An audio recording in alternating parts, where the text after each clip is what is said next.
I want to start out by saying that we're going to try and just have an open discussion about a topic that I'm going to frame for us. We hope that you all have a lot of questions or you have comments to make. Please do. We won't go into a lot of detail on topics that have already been elaborated on quite extensively, including mass surveillance, the technicals being used for mass surveillance, commercial mass surveillance, FinSpy, all those great things. But we do want to have a discussion because we think it's an important one, and that's why we put today's panel together. And I'd like to start out just by framing it for you, and then we'll introduce all of our panelists. We'll have a little bit to say, and then we'll just have a discussion. And I hope that's okay for you guys on day 3 of a lot of overload of meeting people and attending a million sessions back to back. So this panel came together as an idea based on what I'd like to create for you as a visual idea about what's happening around the world right now, and has been happening for quite some time, but most of us were largely unaware of it until around 2011, when documentation was found in the offices of the Egyptian security services that linked the Egyptians to Gamma International and the purchase of mass surveillance technology called FinSpy. And that is a pendulum. Within a state, I'd like to propose that the power balance essentially looks like a pendulum that swings. At various times in a well-functioning state, you'll find that the pendulum will swing one way or the other. At times, the advantage will be in the hands of civil society, and at other times, it will be in the advantage of the state. It may shift toward the state in cases where you have war, insecurity, or disaster, but in a well-functioning state, you have civil society that is competent enough and able to regain that power balance. In states where that power balance is grossly imbalanced in authoritarian regimes or semi-authoritarian regimes around the world, you at least want a civil society that is working to find a way to shift that power balance back in their favor, or you have people who are working in their favor to help that happen. But I'd like to suggest that as a result of the proliferation of mass surveillance technologies, of those that are both commercially produced and free, as we've learned from our friends at EFF, that power balance has dramatically and unacceptably shifted to the advantage of governments around the world. This is not just the case in authoritarian regimes where they've purchased these technologies like in Bahrain. It's also the case in the United States. Mm-hmm. When we first had these discussions, the NSA revelations had not yet come to light. But the reality is that for many development actors around the world working to empower civil society, this power balance has shifted so dramatically in the favor of governments that, and they were unaware of it, again, largely until the last 3 years. So that's a big framing for the discussion.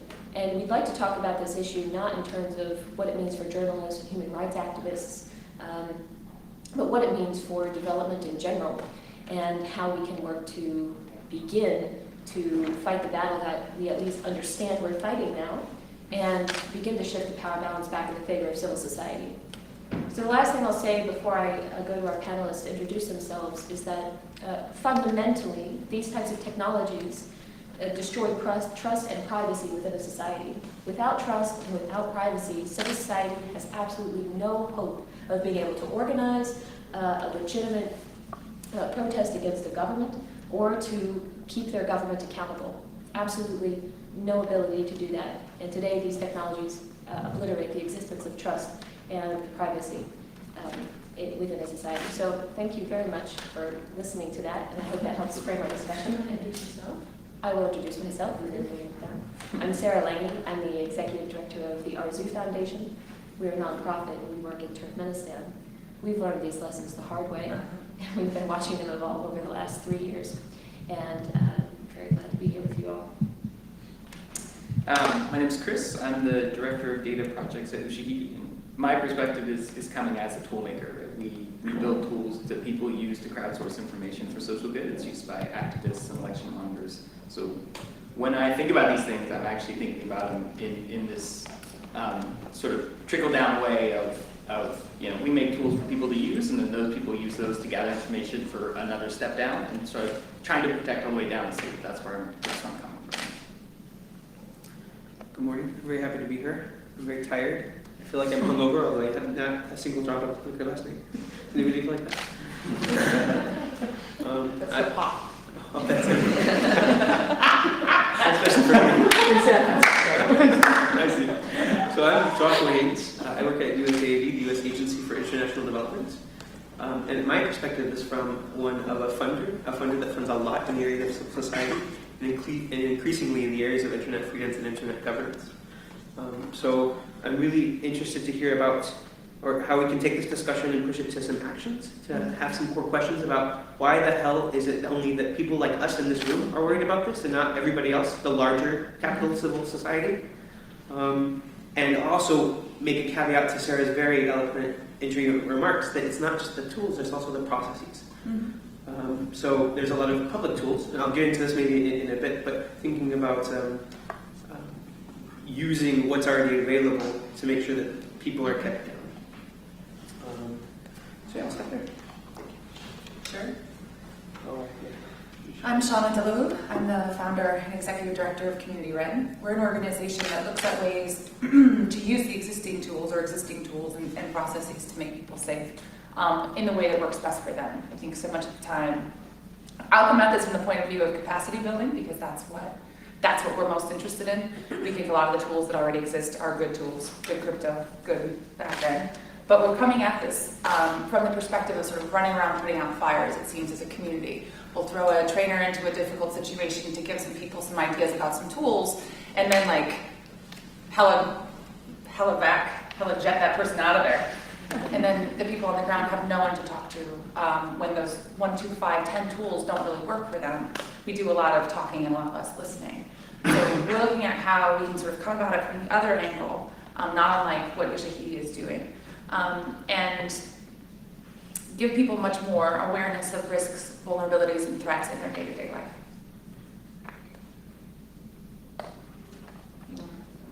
Chris? So I'm also, I can also talk a little bit about how, like, what this means for implementing on the ground, like how you actually do this and how you begin to shift the technological and the communications advantage to the hands of the people and away from governing regimes. And one additional note, and there are a couple of questions that I'll pose as we go along to the audience for discussion, is that nonviolent civil resistance is really at the heart of what we are talking about today in places like Ukraine.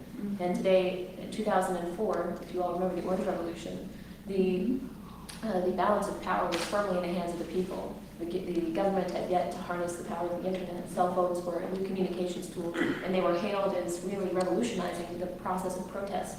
But today, in 2014, as we saw when text messages started popping up on protesters' cell phones in Independence Square, this is no longer the case. They're now being used against the protesters, and the coin has completely shifted to the other side.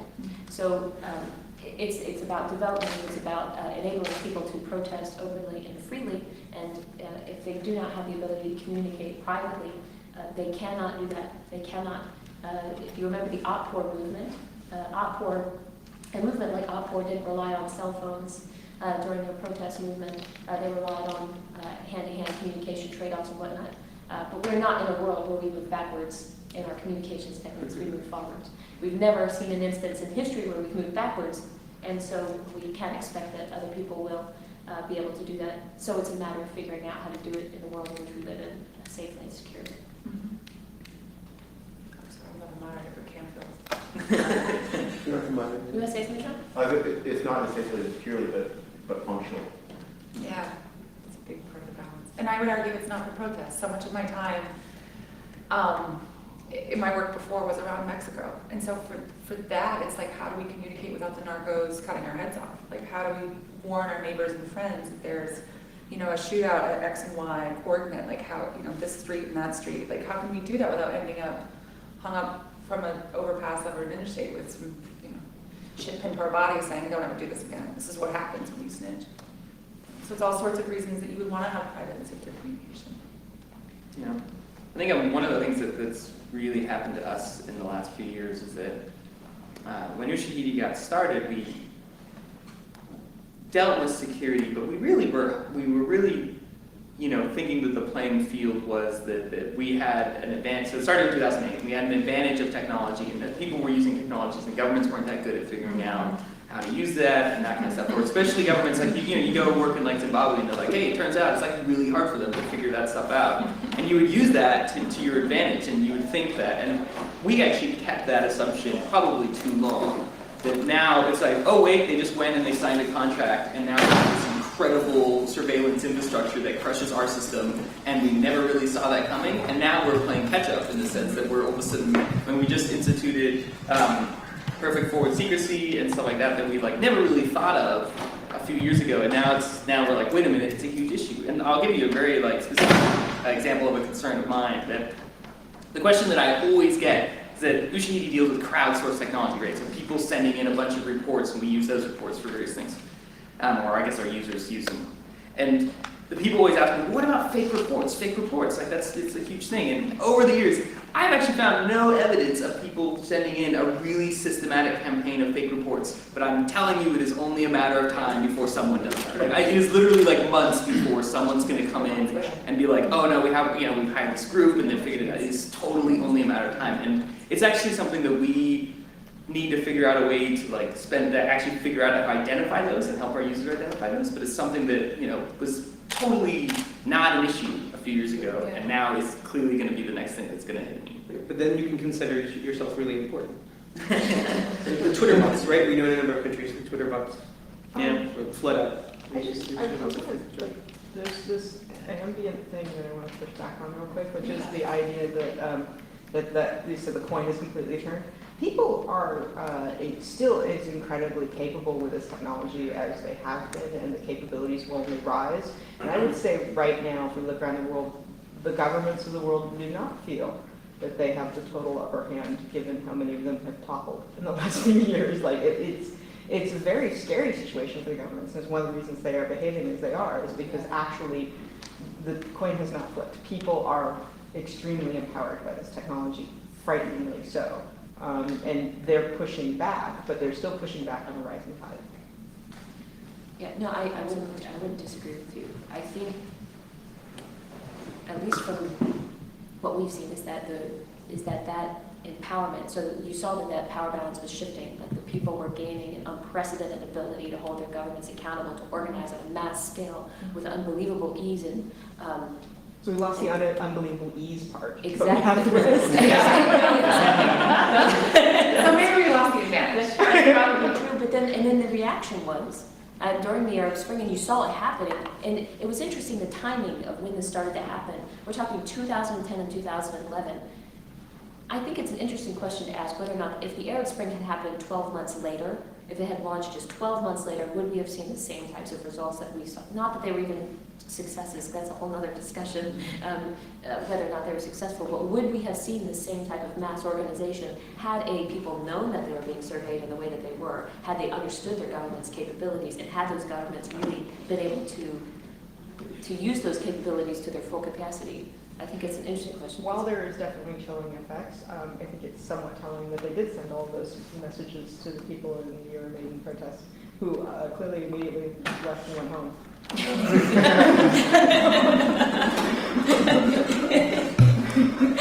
Fair point. And also in Ukraine, they're very aware that the government has SORM from Russia. They have clearly now text message capabilities.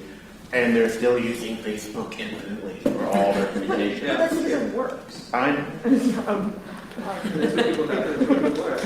That's that balance between like convenience and security.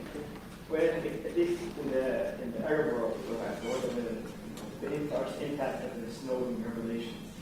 And not as far as I can tell. And because the big part of what's important from the Snowden revelations is not the mass surveillance. That's not really like changing anything in terms of in terms of knowledge, or in terms of how you approach training, or in terms of how you approach education. That was an assumed thing anyway.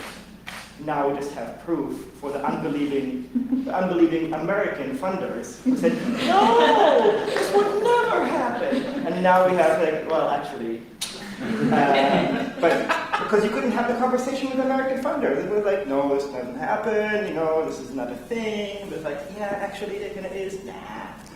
The big thing is that, the big revelation is that actually far-ranging deep intrusion stuff that the NSA can do, and at least in the Palestinian context, it's safe to assume that the IDF's Unit 8200 can do, and perhaps does. That's an interesting thing. However, for most of the people that we work with, it's also irrelevant because nobody's going to spend that kind of money and resources on making sure they can read some journalist's computer using those techniques, and they're just not going to do that when they can just go get the journalist, beat them up, and get the information in a much easier way. Or because they're dealing with NGOs who have bad security practices, just round up all their computers, siphon up their data, which has now been very nicely ordered and organized by the NGO for them, and then say, have a nice day. Ms. Honor, I want to disagree with you on one point there. That there are countries, particularly in the former Soviet Union, that would actually go and rather invest the time and money to track what is being said, and then quietly go and malign that journalist so that it's not perceived as so heavy-handed, and also so that they can monitor and listen in, because there's a value to listening in more than just going and arresting and beating the guy up, because once you do that, he freezes up and no longer is going to be using that mechanism for journalism. But that's a country-by-country thing, but there are some places that The do Middle it. East is more friendly.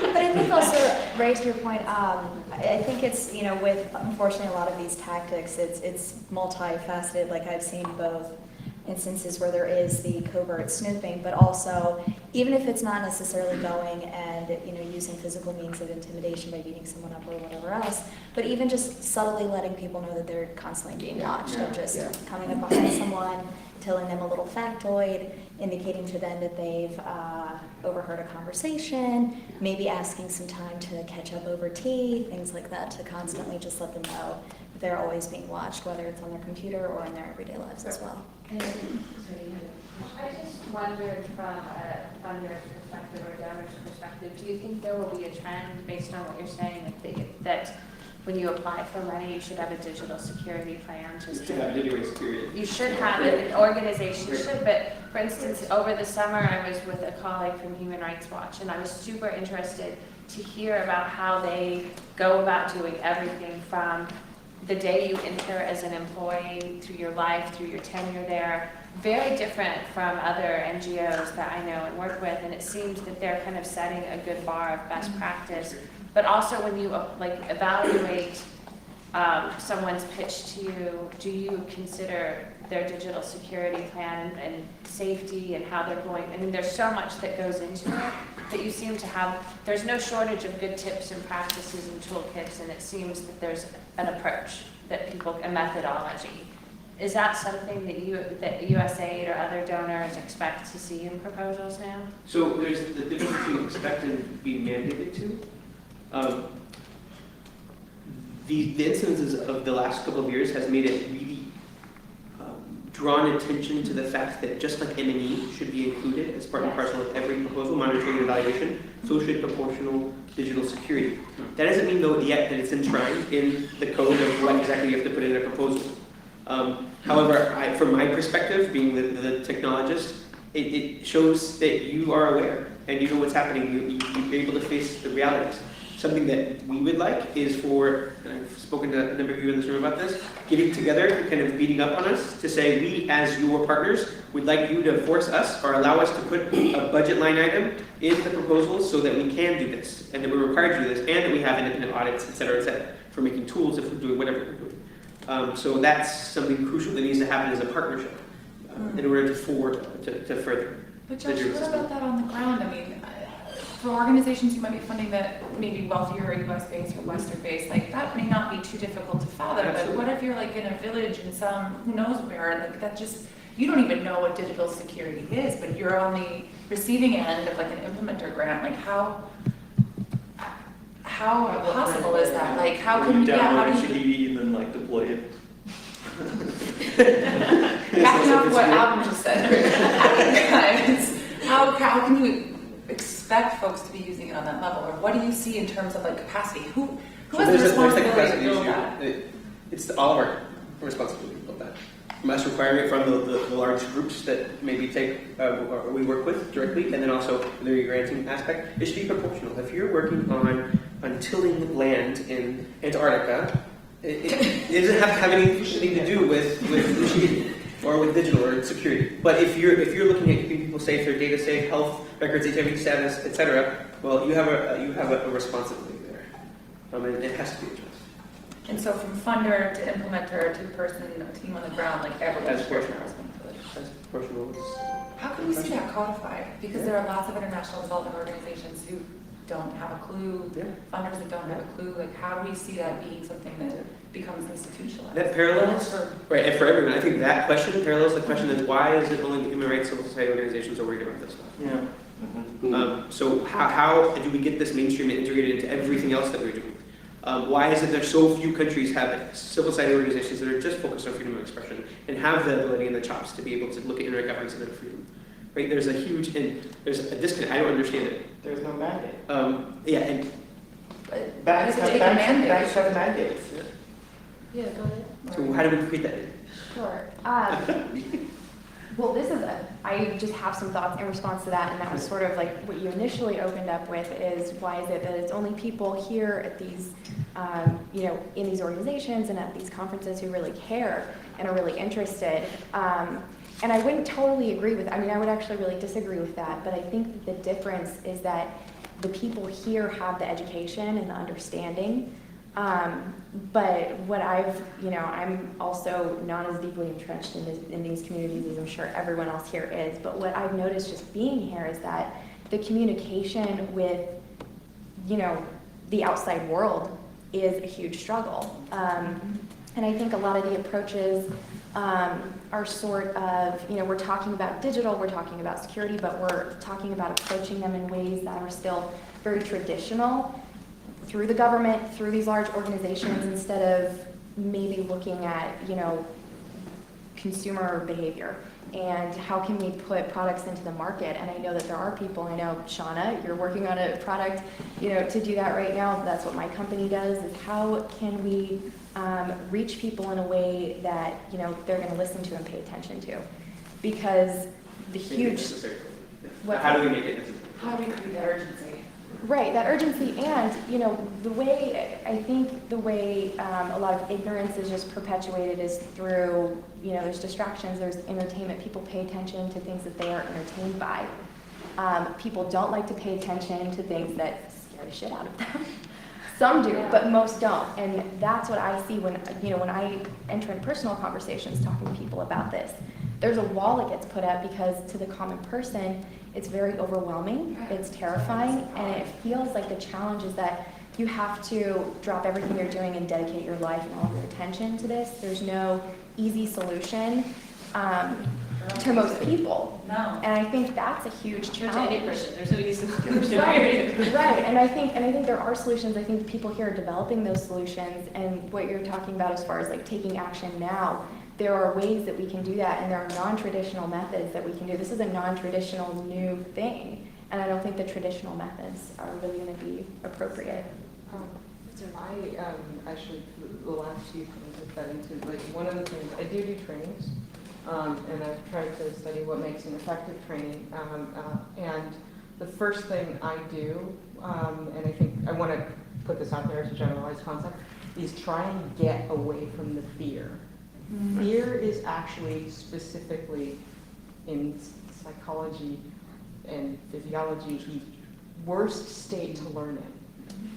So the fact that we start all these discussions with everything is terrifying is one of the reasons, which is one of the reasons why I started by going, no, actually everything is kind of wonderful, just the easiest thing.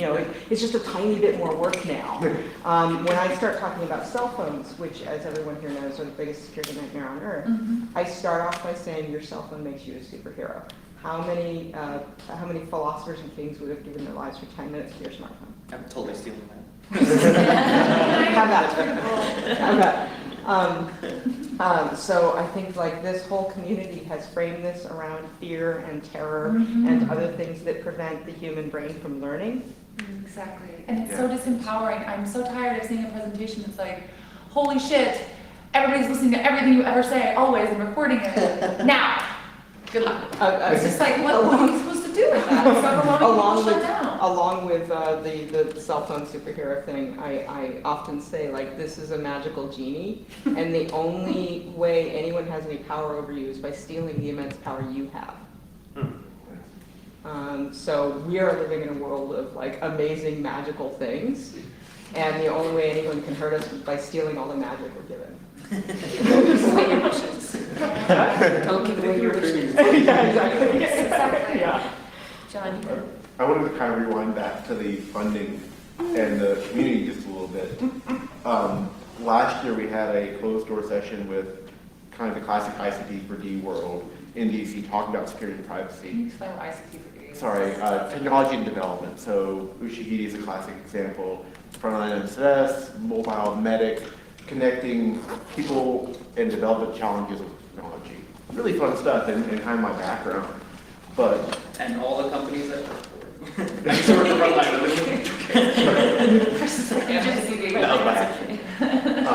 there are many people in the space doing a lot of really great and empowering stuff with technology, but none of them have any security plan whatsoever. Like these are people working on really sensitive election monitoring, working on sex workers, and Gender-based violence. Yeah.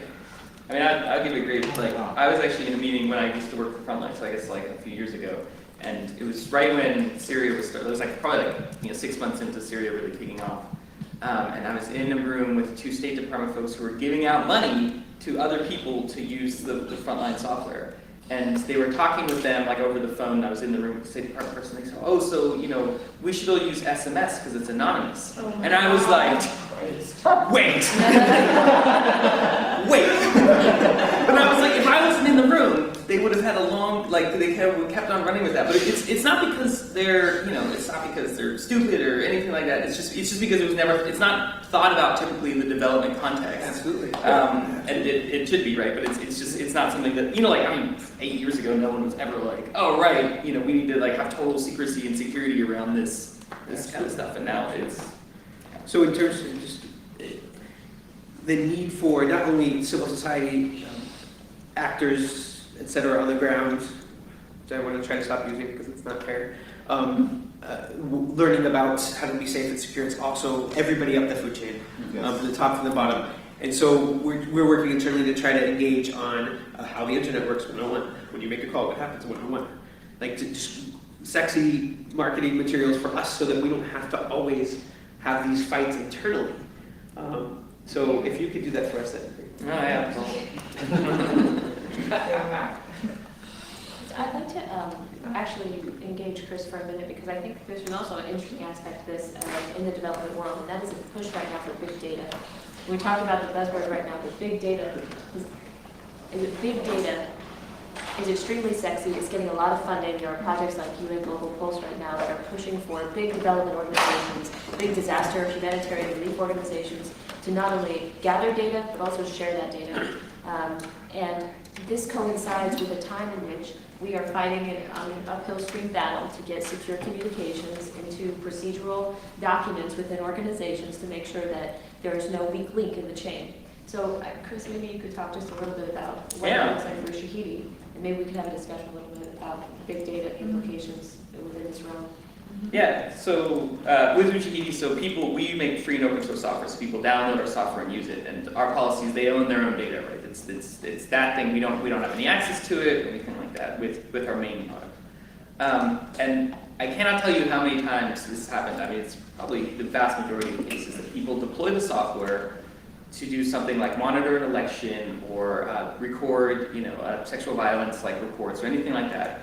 And they take these reports and they crowdsource them through Ushahidi, and then they go into a CSV document. And that CSV document is emailed about with everyone's name and phone number, and then it's treated just as a regular document, and they just leave it on the computer. And I am terrified every single time this happens, but it is absolutely, and what they're doing, which worries me so much, is they're actually they're doing like all this surveillance, and then they're leaving it on their own computer just waiting for someone to discover it. But it is a huge concern, and I think what we have not done enough of is sort of to warn people, like with features in the software, to be like, hey, if you're going to take this out, realize that this is a huge issue. And so we had some data scientists come and they developed an algorithm to basically look through and be like, this is personal info, like basically use machine learning to be like, all right, this looks like a phone number, this looks like someone's name, this looks like this stuff.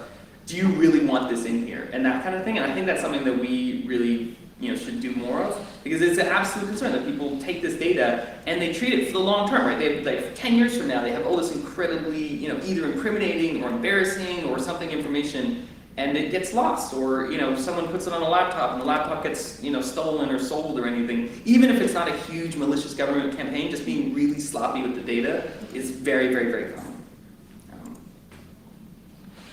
I just wanted to link what you were saying back to M&E. Some donors have very funny ways of doing M&E that would be very weird for what you're talking about, because they keep databases of every person's name. I've seen pictures, like of individuals, their addresses, their phone. I mean, all the stuff you wouldn't want to have fall into the wrong hands. And I think that if you could I don't know, it's interesting how much lack of security really exists. On the big data question, the reason you deliver your software in open source so that people can use it and they store their own data is to give them a sense of agency over their data, and it's not disappearing into the cloud and somebody else is responsible for it. But aren't you in a better position than they are to manage their data on their behalf? No, I would totally disagree with that. No, because so the issue that comes up is we build tools for other people to use, and every single one of those uses comes with really strong local context, right? How much do you need? Do you need to anonymize stuff? What's the level of security? Because more security is more effort and more work and more resources, and it's absolutely important in some contexts. But someone else is using it to sell Avon products in Russia or something like that, and we're like, all right, so maybe we don't need some like incredibly advanced system for this. For us, our reason for not storing everyone's data on our own system, frankly, is that we want people to be able to use the software however they want to use it. We want the lowest bar possible. And if we end up being like, okay, we're going to take your data, that means that we need to impose some kind of restrictions on how that data is shared and used. And that's really hard to do for the whole spectrum of users. Because what happens is, what I don't want is for someone to have to fill out a license to download Ushahidi, right? The classic example is like, oh, why don't you have people required to do training before they download your software? I really don't want that at all. Like, I really want people to be able to do it on their own without it. If I end up having to store the data, right, that means that I have to impose, okay, well, I'm not going to store your data unless it's anonymized. That means you have to take anonymized data, or you have to, aggregate or something like that.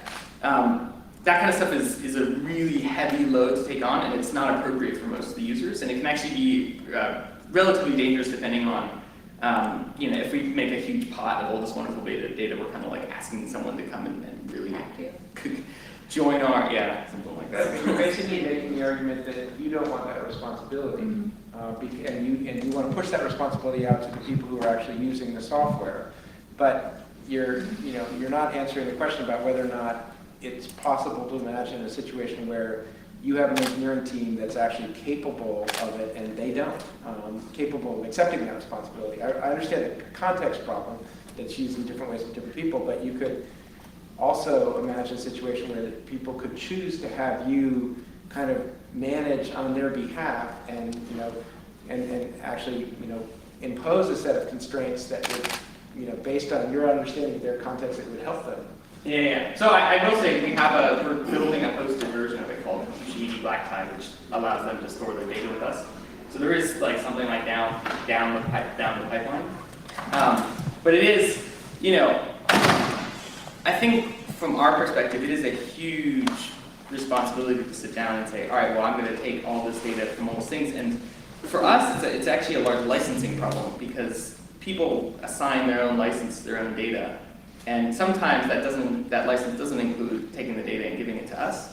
But I think there could definitely be contexts where it'd be useful for them to be like to offload to us their Maybe data. it's not you, but maybe it's another service provider that uses your tools and perhaps only serves a particular use case, that's It's like a high security use case.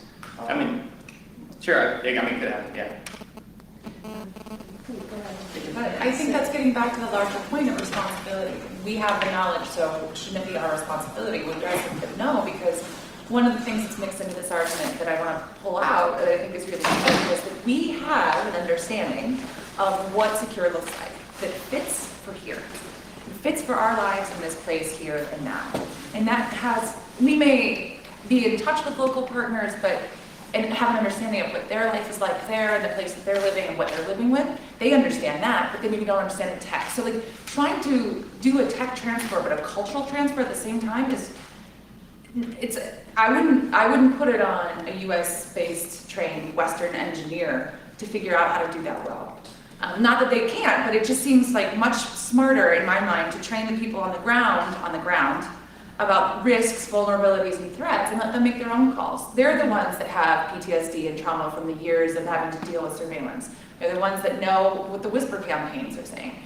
A couple of weeks on the ground, a couple of months on the ground, we're not going to know any better how to threat model for them. And so I think those are two different pieces that both need to be addressed. And I get that responsibility piece. Like I want to throw it on Josh too. But unfortunately, I think it has to be, like he says, all along the chain with the local folks taking a bit of responsibility there too. And I would really encourage the implementing organizations and the funding organizations in the room to take what Chris said to heart and remember these words whenever they are talking to a vendor who tells them, yes, we'll take care of your data. Because you know that they are not telling the actual truth. Now, they might be actually being truthful in what they're saying. I'm not saying that they're being intentionally lying. But part of their business model means that they're going to be liable for somebody else's data. And at some point, their terms of service, if you go through them, will say, whoa, not our problem at some point. That's what you do when you talk with Gmail, that's what happens when you talk with Facebook. At some point, you just say, oh, that's our problem. You're not actually, this is not, you've reached the limits where we actually care. It's nice to see you, goodbye, have a nice day. And this is even going to be more true when you have no legal remedy to say, whoa, by the way, no, you actually have a responsibility. And if you're a small NGO in Southeast Asia, then you're really SOL. And frequently, you, as the implementing organization, you, as the funding organization, have put them in that position by suggesting something like, why don't you host your data with this company? They are reliable, they are great engineers. And it's true, they are reliable, they have great engineers, but in the end, they don't. Their business model and their liability says they cannot be ultimately so responsible for your data. Listen to Chris. Next time somebody wants to sell you on hosting data for your endangered organizations. You've seen sort of a resurgence of the movement, make it real quick, of decentralization too, of like taking back your data and the ownership of your own data. Of like, we hosted a techno activism Third Monday. Check your cities. Lots of cities, something like 35 cities now have a TA3M that meets pretty regular, third Monday of the month. We hosted one in February that was about taking your email back. So buying your own domain and then having email that is connected to the domain and no longer to Gmail. It can still be used, in Gmail, Yahoo, whatever, but it's your data. And no one's paying you for it. They're taking it, they're getting all the benefit, and you get sort of screwed. So this movement around decentralization is something that we'll be exploring in the next month in Eurasia, but that generally I think you're seeing resurgence of. If you talk, it's wonderful because we're talking about, if you want to talk about real capacity building is not by hiring a consultant from Germany or from the US to go to the country and tell them, do this and do that. It's actually making sure that you can give them a 3-year plan and hiring a sysadmin who can learn all these things that you fund to go learn and be a better sysadmin. And sure, maybe they'll leave and go someplace else, but make sure that you keep that opportunity open for those non-NGOs so that they can host their own email. So I love the theory of that. It's beautiful. But would that work in Turkmenistan? Sorry to put you on the spot. But the practicality of that, so it's a continuum. Yes, in the perfect world, we'd be able to let everybody own their own stuff. Everybody would have the capacity to be both the technical lead and everybody just knows this because it shouldn't have to be siphoned off as one specific thing. But that just in so many organizations that we work with, there's just not that capacity. So what do you do for that in that case? But I think there's an important point to make. I think you might have something to say about this as well. And the point is that it's about capacity building, but it's about long-term relationships. One of the problems that we see with funders is that they focus on buzzwords. They respond with funding that lasts for a year or maybe 2 years. This is not a 2-year problem. This is a significant problem, and if you look at the number of people who are at this conference, these are the people who are really at the heart of this issue. There are maybe 200 of us. Think about the thousands and thousands of people, the millions and millions of dollars that are making this problem exist in the first place.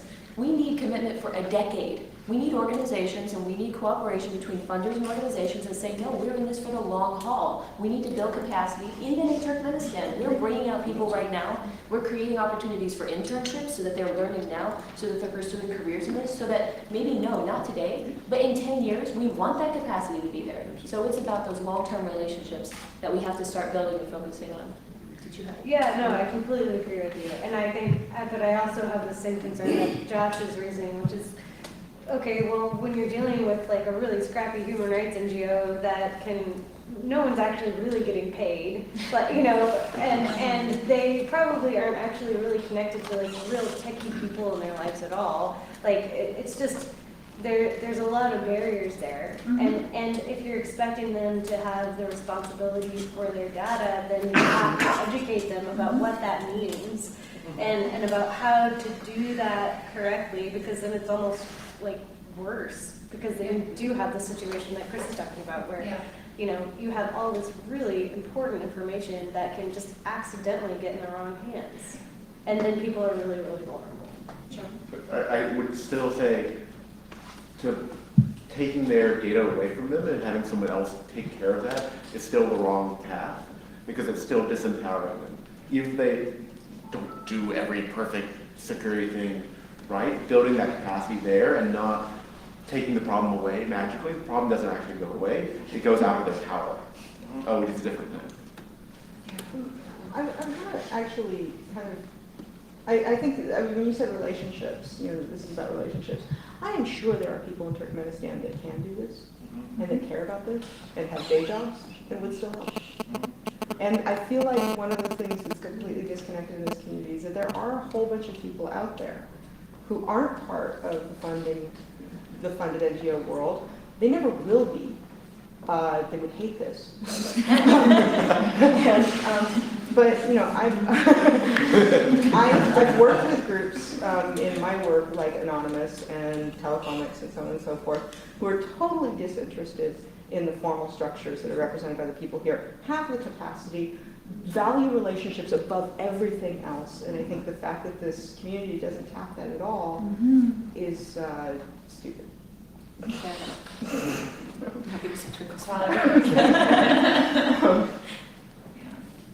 you have your hand up? Oh, or maybe you didn't know that. So I have a thing under the potted plant. Sort of a lot of, you know, kind of interesting free-ranging thoughts. So the first one I would echo, kind of going backwards. I think the idea of fellowships is great. I've just spent 20 years in the government, and I'm starting career 2.0, and it's at the intersection of technology and culture, and how, when 7 billion of us are connected online, what is it going to do to content creation and collaboration? So to that extent, I'm 6 degrees of separation, or 5 from this community, but this is my learning opportunity.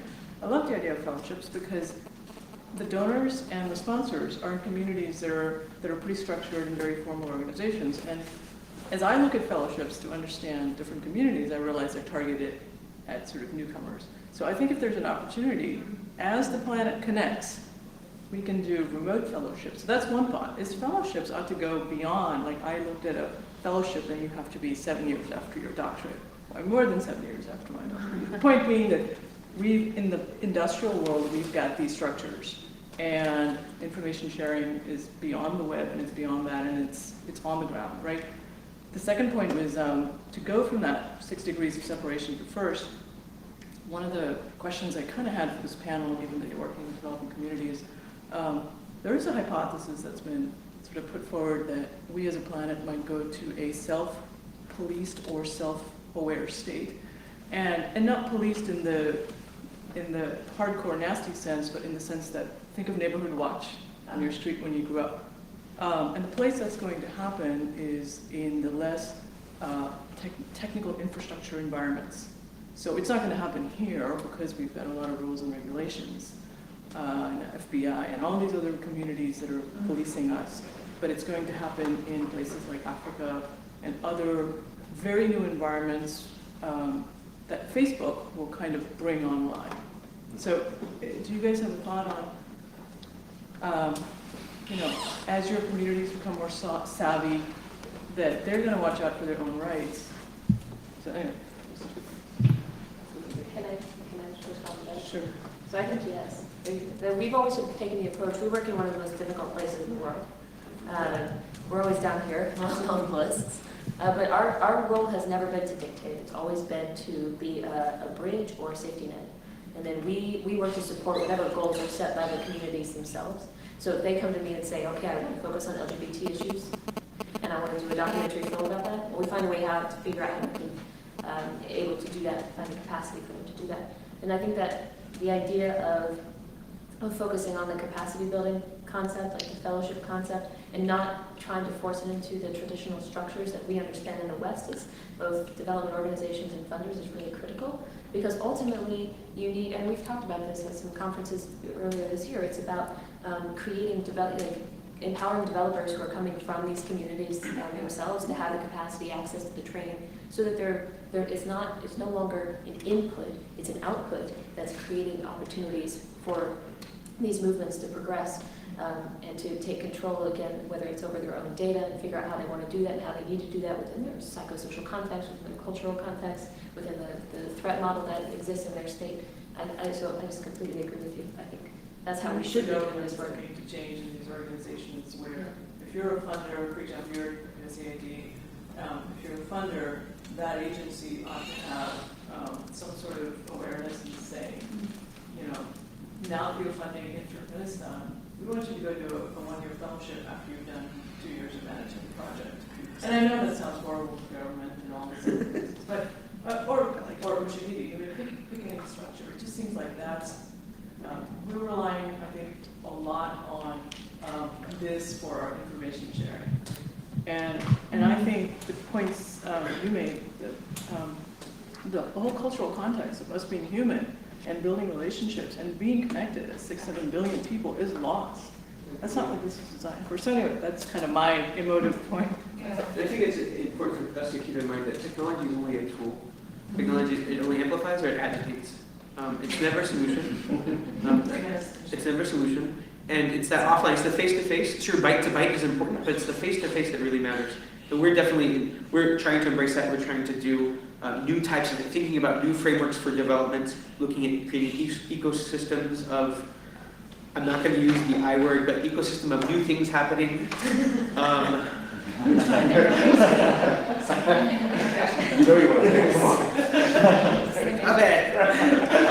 But trying to embrace that to the greatest extent that we can. You made a point about community policing via Facebook or whatnot. I don't have any specific thoughts on that, but I really wonder about that opportunity cost of moving from online to offline. I was recently in a country where in the public sphere, you cannot say anything freely or openly. If you go to Facebook, it's a completely different world. Yeah. There's lots and lots and lots of, even this is a place that has very little literacy, but still, those who can get online, ooh, watch out. If you're connected at work, you're probably online on Facebook talking about upcoming elections and not actually doing work. There's some interesting studies about that. But looking at that, where's that tip-off, where's that trading point? What has to happen else in that system so that that opportunity cost is lower? We know that the internet and technology decreases the time it takes to reach that tipping point. But what are the other factors that really help in galvanizing people to be able to come out of their screens and not be worried about? In some countries, they say, sure, there's free access to the internet, but there's no free access after the internet. So you walk out your door after you post a blog post and you're in jail. So there's just some of the thoughts based on your comments. Yeah. This is like all mushrooms are edible at least once. Yeah, exactly. Second drug reference from Rand. Pot and Would it be recorded?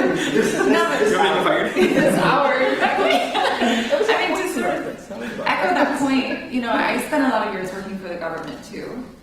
and following Mexico, did you show them? And Central America, and I was, they were really interested in looking at. This was around the 2012 elections in Mexico. We were seeing a lot of movements there, and people coming out of their homes. And this is not a safe environment either. I mean, little do we know up here that in our backyard, like, people are dying all the time for saying things that are anti-government, or for saying things that are anti-narco, or for saying things that are whatever. It falls sort of under the whole, like, oh, narco's got them, when who knows who gets them, or why they go. But so to see these movements, there was the Yo Soy 132, there are other movements that were like No Mas Sangre, that were around like no more violence, but also like problems with the elections. And you saw these people galvanize in a way that was really inspiring to me to leave my job and actually do something to help them.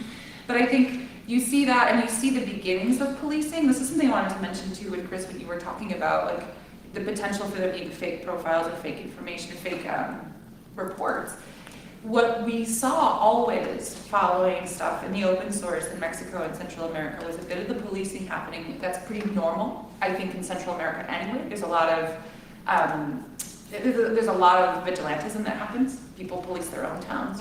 And in southern Mexico, where things are poorer, they have more usos y costumbres, like they just have like self-governance in a lot of places. So we would see more of that happening there where there is internet. Like you would see more self-policing, where self-policing was already kind of a physical IRL norm.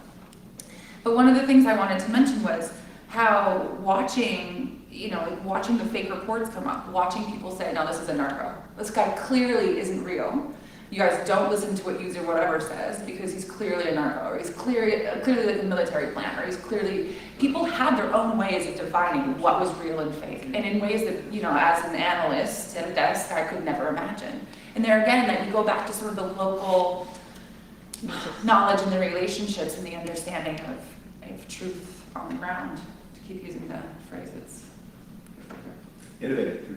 innovative on the ground truth.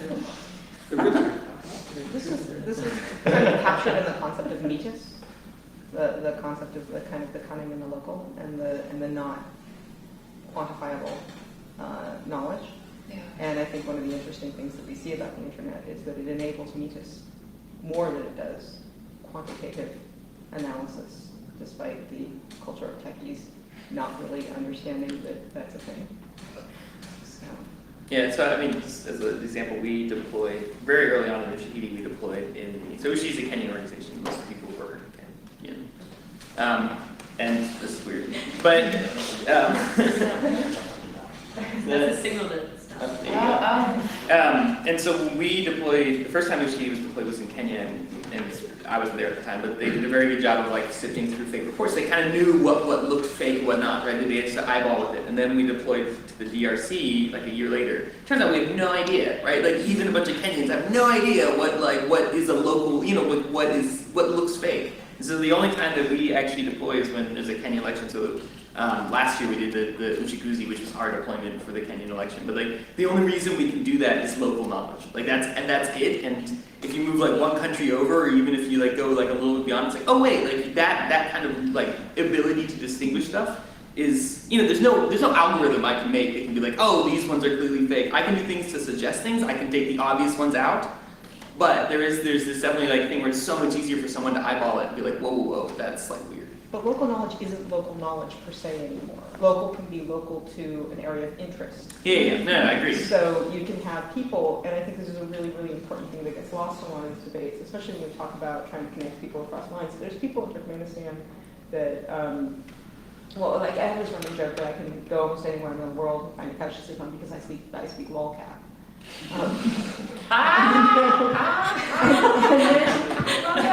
There's some truth to this in that like there's people in any of these locations that may have, they know Bob put in that report. It sounds like Bob and he's an asshole, right? But then there's like the people all around the world who recognize signs of certain things on the network or in certain subcultures and that sort of thing. So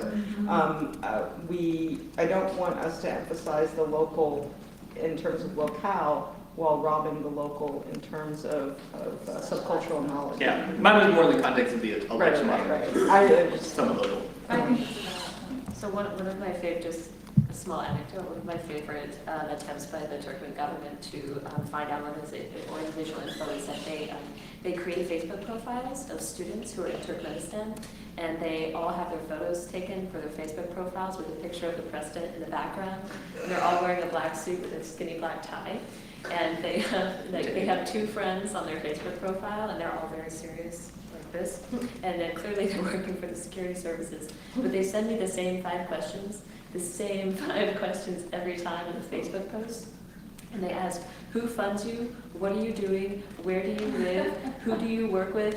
And then it's like every 2 or 3 weeks that they have these new pictures that come up. And this last year, guys, for all the money you're dumping into FinFisher, you may want to put some to ops. Just saying. This was the point is that in some cases, like external knowledge can do things local knowledge can't, and having those bridges, I'm not saying the locals would fall for that, but in general, like there's things that might get by, kind of local mythologies that locals can use to be deceptive that would scan as total bullshit to an outsider, so having those relationships. Yeah. But in that case, why are those guys so dumb? That's inexplicable to me. I really wish I could tell you. Hopefully that would work. Well, also nepotism doesn't turn out to be the best way of staffing. It's like this as well. In Turkmenistan, in Azerbaijan, we have the same stuff. Like the Secret Service people, the Ministry of Maternal Affairs people, they create fake profiles on Facebook. It's always a serious picture in a suit, and they always do the same thing. Masters of disguise. The reason these countries don't work is because they're giving their stupid companies jobs. We have a lot of same paraphernalia on the desk, and you're like, that is a government-issued replica of the capital of Ashgabat that has Barry Muhammad's face in the resin. Do you have sex with them? Do you ever send them we're having a secret meeting tonight? Do not troll the government. It's a troll testing. Well, actually, I always respond, and I always respond very nicely, and I always ask them if we could have a phone chat to talk, and then they go away. They completely disappear. So I've yet to get one to respond, but I'm really hoping at one point they will. But I mean, this goes to the stupidity of government. Like if you look at who we suspect is buying tools from hacking team, it's a kind of a who's who of idiotic government. If you're a hacking team client, that pretty much puts you on the list of people you don't want to hang out with for a smart conversation on the governmental level, because these are not they're hacking team clients. If they had actual good systems for investigating what's happening in their countries, they wouldn't be using hacking. Didn't hacking recently say the U.S. was its top client? I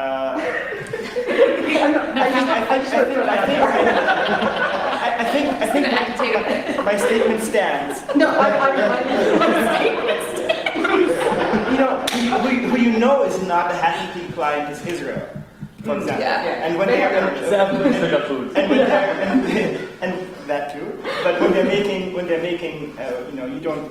If they're asking you questions, then you know it's not actually a serious thing, because they have really good teams for doing Palestinian infiltration, and they have really good training for that. So that's on the other end of a different kind of spectrum of what you're working with. It's they're not the guys with the really cheap suits and the skinny ties. Mm-hmm. Yeah, I mean the thing about America, and the reason why this is valid and very true, just as an aside, is that America's weird structure is such that all the different levels end up buying independently in a lot of cases. So Podunk Police Department, somewhere that doesn't even know it's a wiretap law violation, may buy this sort of shit and just try to hide it from the judge. Lauren, you can dive and say something. Yeah, I'm sorry. I'm like a patient schoolgirl back here, raising my hand. Well, what you were saying about the way you handle these Facebook inquiries, Friend request. It's something that's so simple, but back to Josh's comment, how can we take action? How can we actually get results out of everything that's going on? All of you guys have some unique areas of expertise, and I'm just kind of wondering, what's one major thing that you're doing right now that is working, that you can kind of share so you can get those ideas flowing? Because that's what I want to hear from you. So one thing that we're doing that has been super successful, although harder than anything maybe I've done in my career is being able to do long-term mentoring with individual organizations on a one-on-one basis. I work with Ray Short here, I'm going to call you out, is the chief of a part of a project that ISC funds, that USAID funds called the Information Safety Capacity Project. And it's about long-term engagement with specific organizations and not about parachuting in. And then it's great for the organizations to be able to have the requisite acumen of the DSEC and information knowledge in general, but the learning that's done internally has been helped move mountains in terms of talking about cyber stuff because it's scary. Because we're USAID, we're the development arm, so we don't want to talk about these issues. So that's something that we're doing specifically. Yeah. I would say while we're waiting for funding to come through on our larger projects, that I think would be really helpful in a humanitarian, like in a larger context. One of the things that we're doing right now that I think has been incredibly useful is really expanding the community of people who are into this. I mean, when I came onto the scene not that long ago, there were great folks that were working in DC around this and with me, and they were very nice and taught me a whole bunch of stuff, and very quickly I realized that we were a pretty secular, pretty like small, pretty like narrow, I don't think we realized the potential we had to connect with a lot of other people. So it's been, obviously, Community Red is the organization, I mean, it's no joke, community is a big deal to us. So we've built a lot of partnerships, not just in DC and in New York and the United States, but sort of globally, and really worked to bring people into the fray that otherwise they were interested, they just didn't know they were. They didn't know that this existed. It's kind of Byzantine, and the people who, I don't want to talk badly about folks that were the initial, like the OGs, but maybe not the most personal people sometimes, So we've done a lot. I think original gangster. Oh, okay. Leave it to Lynn Snow and let go. But I feel like we have done a lot and with the support of ISC and through them, y'all, full disclosure, but really broadening the scope, to use a happy phrase, really brought a lot of people in that otherwise were not aware of what was going on and their need for it. Mine is really, sorry. No. I'm sorry, I thought we were all going and saying one thing. I mean, do you want Ray had a question? You guys No. Ray, Well, I just wanted to, since I was called out, I wanted to add something to you before we go to Chris. To answer your question, it takes money. Because to do this mentoring, to do this repeat visiting, because adherence to use of tools is very low, to get to the people in Turkmenistan, for example, we're going there tomorrow, right, Joshua? Yep. Exactly. Requires going on the ground to travel to these places because people, won't trust you if they chat with you online. They don't know you from squat. And that simply just takes money. So, and that's a problem. That's a hurdle to doing what we're talking about. And out of that challenge, is there like any just small element that's really working that you're seeing that's sort of standing out as something that, maybe a lot of things there's challenges, but one like. Well, you get somebody who natively speaks their language. Not as a second or third or fourth language. Somebody who perhaps is familiar with the context. Somebody who is not coming from a spy or military background, and somebody, and I'm talking mostly about our staff, who understands civil society, understands human rights activists. And those are diamonds in the rough, but they do exist. And many of them are sitting in this room, but you need to have the social and local context, and that's that also takes money. Well, it's interesting, so I'm hearing so far, and you guys are kind of, it's a lot of community building and connections is what it sounds like pulling down to. Now that we just had a discussion with the community, I guess my only thing was our new phrase is encrypt all the things. It's basically what we're going for.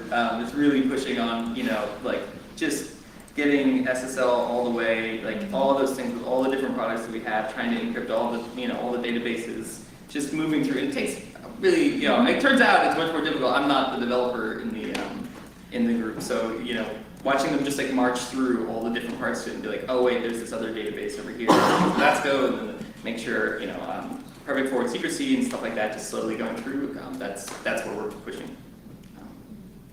So one thing that we've been so basically the last 2 years we've been figuring out how to do this right. And we've made some mistakes, and we've been going along the way and asking a lot of really great people, many of them in this room, I think finally figuring out the right questions to ask. But the last 3 months, for the first time, we are having young Turkmen get in touch with us to ask us questions about their own personal security.